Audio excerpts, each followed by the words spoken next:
Angin gunung menusuk tulang ketika Raka menghentikan langkahnya di jalur Cibodas. Jam tangan menunjukkan pukul 16.45. Kabut mulai turun, tipis tapi cepat. Harusnya kita udah di Surya Kencana sebelum maghrib, gumamnya.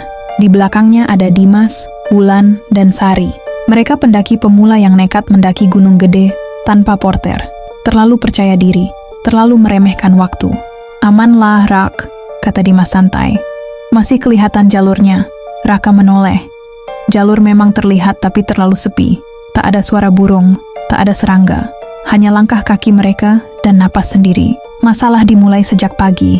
Di pos awal, seorang petugas tua sempat mengingatkan.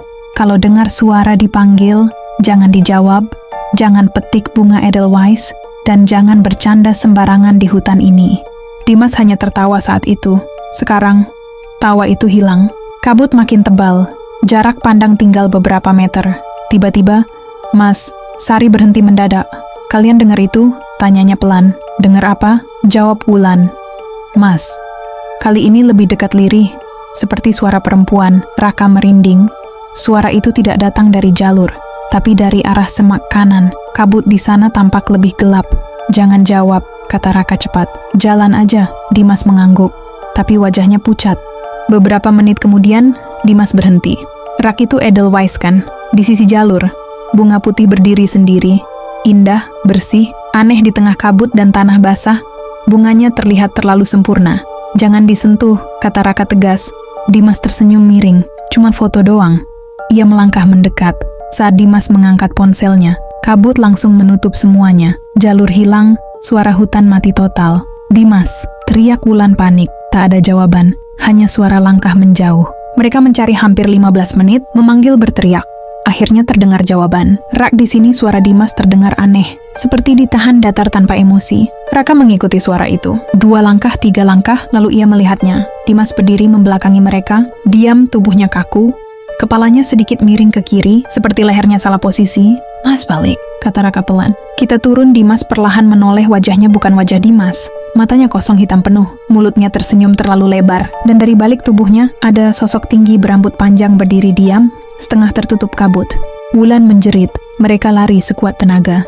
Tanpa jalur, tanpa arah, akar-akar pohon mencengkeram kaki. Semak terasa seperti tangan yang menarik. Di belakang mereka terdengar suara tawa pelan. Bukan satu, banyak, seperti orang-orang yang menonton. Mereka tiba di sebuah lapangan kecil. Di tengahnya berdiri pohon besar, sangat tua. Akar menjalar kemana-mana seperti ular. Di bawah pohon itu, terdapat bekas sesajen, bunga layu, dupa mati, kain putih kotor. Ini, tempat apa? Bisik Sari gemetar. Raka menelan ludah, tempat yang gak boleh didatangi. Angin berhenti, kabut memadat. Dari balik pohon, muncul perempuan berkebaya putih, rambutnya menutupi wajah, kakinya tidak menyentuh tanah. 1 sudah ikut, katanya lembut, tinggal 3. Sari menangis, kami salah, kami minta maaf.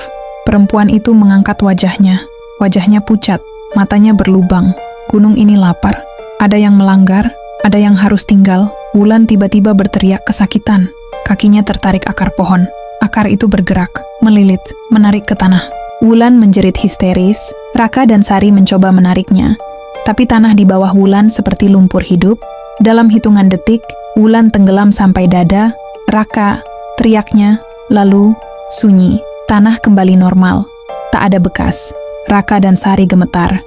Mereka berlari tanpa peduli arah. Akhirnya, samar-samar terlihat lampu pos pendakian. Mereka jatuh terduduk saat petugas datang. Cuma berdua, tanya petugas tua yang sama seperti pagi tadi. Raka menatap kosong. Teman kami, 2 orang. Petugas itu menghela napas panjang. Gunung Gede jarang mengambil, tapi kalau sudah, tidak pernah setengah. Pagi harinya, pencarian dilakukan. Tidak ditemukan jejak Dimas dan Wulan. Tidak ada barang, tidak ada tubuh, hanya satu hal.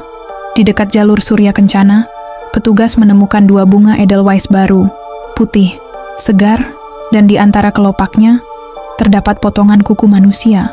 Sejak hari itu, Raka bersumpah tidak pernah mendaki lagi, karena ia tahu Gunung Gede belum sepenuhnya kenyang.